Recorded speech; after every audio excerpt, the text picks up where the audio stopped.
kita sudah menyala. Api, kita sudah menyala. Api, api, api, api, api, api unggun sudah menyala.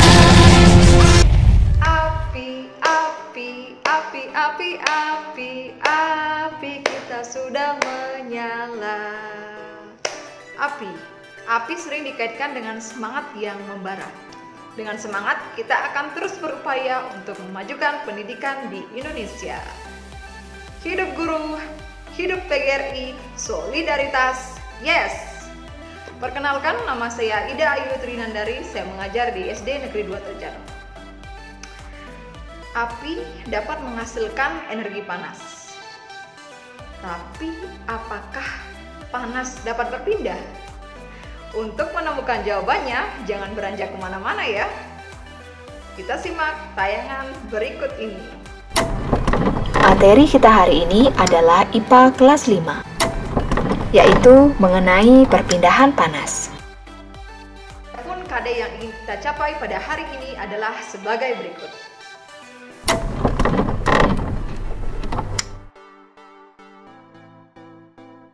Dan tujuan pembelajaran yang ingin kita capai adalah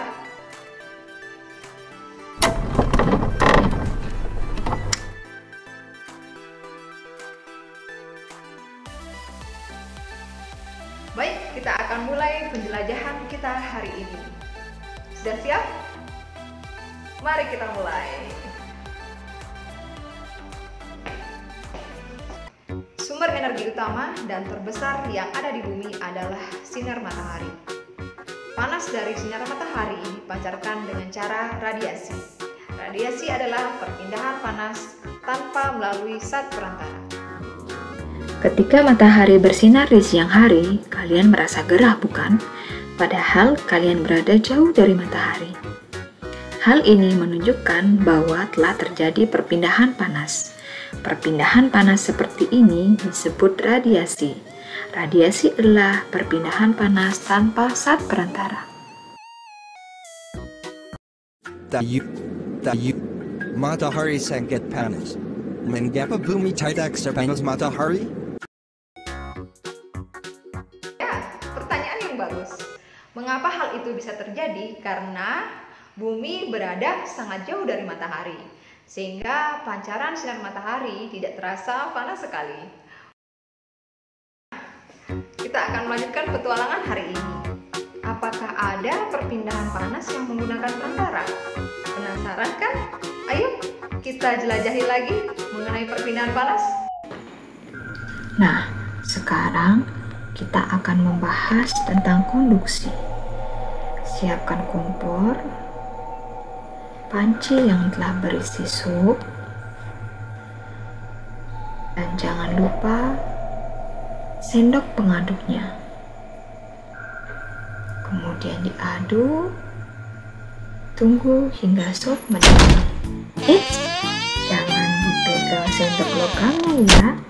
Ujung sendok yang tidak tercelup air mendidih juga terasa panas. Hal ini karena panas dari air mendidih pada sup mengalir sepanjang sendok. Perpindahan panas seperti ini disebut dengan konduksi. Konduksi adalah perpindahan panas melalui zat perantara, tetapi zat perantaranya tidak ikut berpindah.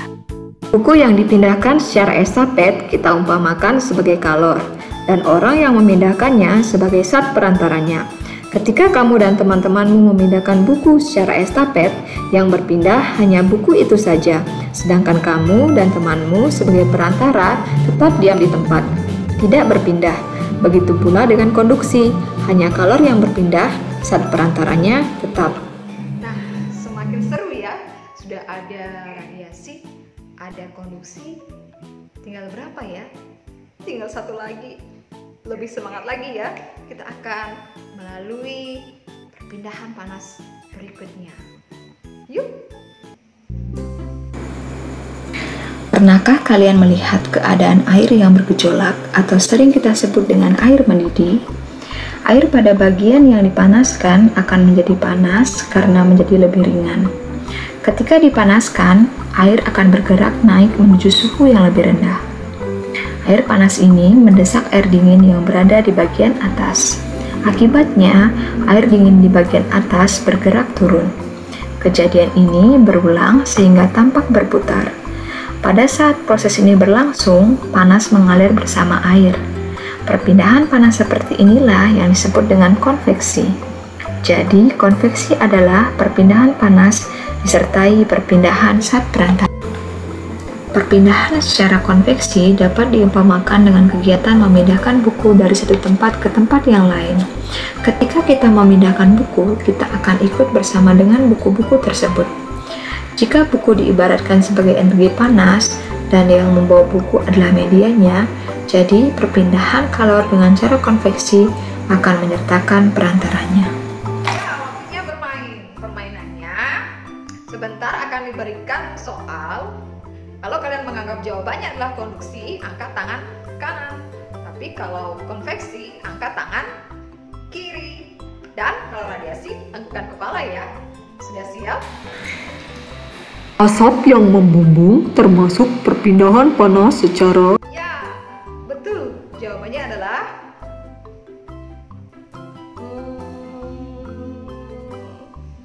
konveksi. Yeay, pelajaran kita hari ini seru kan? Ya, jadi perpindahan panas dibagi menjadi 3, yaitu ada konduksi, ada konveksi, ada radiasi. Contoh lengkapnya bisa nanti dilihat di sini ya. Demikianlah pelajaran kita hari ini. Jadikan semangat PGRI sebagai semangat untuk berinovasi, semangat untuk berkolaborasi, dan semangat untuk berbagi. Guru, hidup PGRI, solidaritas. Yeah!